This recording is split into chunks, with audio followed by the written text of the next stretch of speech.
Bonjour, je m'appelle Mathieu, je suis photographe professionnel, formateur DxO et dans cette vidéo, je vais vous présenter les différents outils qui composent les réglages locaux dans DxO Photolab 8. Ces outils sont très intéressants car ils nous permettent d'éditer localement une photo, donc seulement sur une partie, sans être obligé d'éditer une photo dans son ensemble. Pour les retrouver, c'est très simple, il suffit de se rendre dans l'onglet personnalisé et ensuite à droite dans la famille d'outils, donc le plus à droite ici ce qu'on appelle les réglages locaux. On retrouve en dessous tous les outils que je vais découper en 3 sous-familles. Tout d'abord, le point et la ligne de contrôle qui regroupent la technologie UPoint.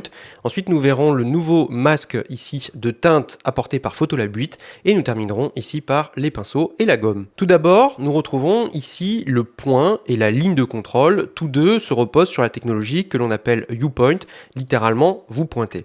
C'est très simple et prenons un exemple pour l'illustrer. Par exemple, sur cette photo, j'aimerais augmenter la saturation sur cette partie ici du plumage, donc la partie orangée. Pour ce faire, je sélectionne ici donc un viewpoint et je vais venir donc cliquer et pointer la zone qui m'intéresse. Vous le voyez maintenant, la zone est en surbrillance en rouge et on appelle ça du masquage, c'est-à-dire que l'effet que je vais appliquer, en l'occurrence ici je vais augmenter la saturation, l'effet s'appliquera sur la zone qui est en surbrillance en rouge. Plus le rouge est intense et plus l'effet sera appliqué, et moins le rouge est intense, c'est-à-dire que moins l'effet sera appliqué. Ici, vous voyez que la saturation s'applique sur cette partie du plumage, mais pas sur celle-ci. Deux possibilités, soit je peux étendre mon viewpoint, mais vous voyez que l'effet ne se diffuse pas autant. La deuxième possibilité est très simple, c'est que l'on peut ajouter un nouveau viewpoint, et l'effet s'appliquera maintenant sur la deuxième patte. Cependant, vous remarquez peut-être avec le masquage en rouge ici, que l'effet s'applique également un petit peu autour, et la bonne nouvelle, c'est qu'on peut demander au logiciel d'être plus sélectif dans la zone où va s'appliquer la saturation. Pour ce faire, il suffit de se rendre ici dans Options du masque et dans Sélectivité du masque et on va demander au logiciel d'être plus sélectif soit sur la couleur qui est pointée, soit ici sur l'UMA, c'est-à-dire sur la tonalité et donc la lumière. Ainsi, si j'augmente la sélectivité chroma, eh bien le viewpoint sera plus sélectif exclusivement sur la couleur que j'aurai pointée et inversement, si je baisse le curseur, alors le viewpoint sera plus tolérant. Même chose avec ici la sélectivité du masque Luma, plus je vais augmenter le curseur et plus le viewpoint sera sélectif sur la plage tonale que j'aurai pointée avec mon point de contrôle et inversement, le viewpoint sera moins sélectif si je baisse le curseur. En plus du point de contrôle, nous retrouvons ici la ligne de contrôle qui reprend le même fonctionnement mais sous une forme différente. En fait, il s'agit comme juste à côté d'un filtre gradué, cependant si je trace un filtre gradué, c'est comme un filtre en vert que l'on met devant notre objectif. Si vous voyez ici, j'augmente la saturation sur mon ciel, vous voyez que la saturation va se faire de manière indiscriminée, y compris sur des zones que je ne veux pas. Cependant, si je prends ici une ligne de contrôle, je vais tracer de la même façon une ligne, et cette zone ici est une zone de transition. Cependant, contrairement au filtre gradué, vous avez ici une pipette, et si j'amène ma pipette par exemple sur mon nuage et que j'augmente la saturation, alors l'effet va s'appliquer directement sur le nuage, et comme avec le point de contrôle, si je le souhaite, je peux être plus sélectif du point de vue de la couleur ou de la tonalité. De plus, DxO Photolab 8 a introduit un nouvel outil ici qui s'appelle le masque de teinte. Son principe est très simple, je vais cliquer dessus et avec la pipette, je vais aller pointer donc une couleur qui m'intéresse et ensuite, il va me sélectionner toutes les couleurs qui sont similaires sur l'image.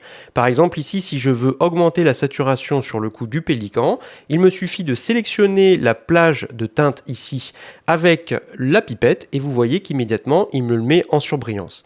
D'ailleurs, si je veux changer la couleur de la surbrillance et que je souhaite la mettre en vert, je peux le faire directement ici. Maintenant, je me rends à nouveau dans le TSL et je peux augmenter par exemple la saturation ou tout autre critère. Ainsi, l'avantage de ce masque de teinte, c'est que vous allez pouvoir supprimer des zones qui ne vous intéressent pas.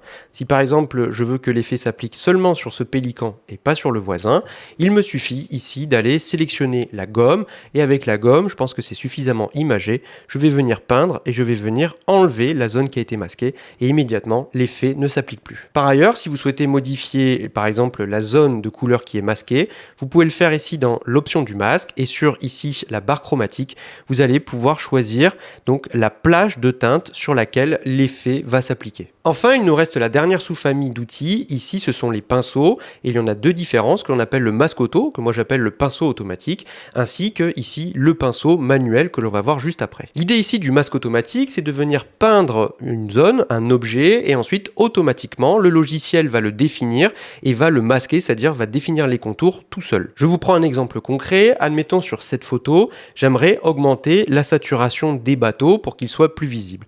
Je sélectionne mon masque auto et simplement en venant peindre mon bateau, le logiciel va le reconnaître tout seul et lorsque j'augmente la saturation dans le TSL, vous voyez que seul le bateau est affecté et non la mer.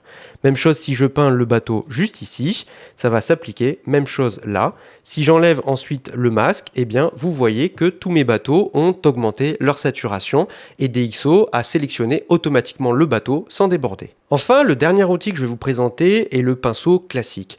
Lui, pour moi, c'est un outil qui nous permet de travailler très subtilement dans notre édition, un petit peu, vous savez, comme si on prenait un crayon et qu'on appuyait à chaque fois tout doucement. J'aime bien le régler avec un flux au minimum et une opacité au minimum pour appliquer un effet. Si je prends le cas de cette photo de Voie lactée, par exemple, il serait intéressant de davantage la faire ressortir car c'est un petit peu le sujet de notre photo. Pour ce faire, je vais peindre subtilement et vous voyez que le masque est d'un vert très clair, c'est-à-dire que l'effet ne va pas beaucoup s'appliquer. Et dans les paramètres, je vais augmenter le Clear View et également ajouter du contraste. À mesure que je vais peindre plusieurs fois, comme si je peignais subtilement sur une feuille, vous voyez que petit à petit, c'est un effet qui est très doux, qui est très subtil et on ne voit pas particulièrement de démarcation par rapport au reste de l'image. Si jamais par exemple l'effet ne me plaît pas ou que j'ai mis trop de pinceaux, je peux à nouveau me rendre dans la gomme et venir peindre ce qui ne me plaît pas. Enfin, il faut savoir que tous ces réglages locaux fonctionnent sous la forme de calques, c'est-à-dire qu'ils sont séparés individuellement. Si je mets un point de contrôle et un masque de teinte, eh bien si je modifie le masque de teinte, ça n'aura pas d'incidence par exemple sur le point de contrôle. Par ailleurs, si vous regardez les paramètres, vous avez le choix par exemple ici d'activer ou de désactiver un réglage local, mais vous pouvez également les dupliquer. En cliquant ici sur dupliquer le masque, je peux donc en créer un qui est exactement le même. Enfin, vous pouvez inverser les calques. Vous voyez ici par exemple le masque de teinte. Par défaut, j'ai sélectionné le ciel et donc ça a masqué tout le ciel hormis l'oiseau. Si maintenant je vais sur le masque ici qui a été dupliqué et que je l'inverse, eh bien forcément il va masquer tout ce qui est l'inverse du ciel et ça me permet de masquer en un clic l'oiseau. Nous arrivons à la fin de cette présentation. N'hésitez pas à poser vos questions dans les commentaires et surtout à regarder les autres vidéos pour en apprendre davantage sur DxO Photolab.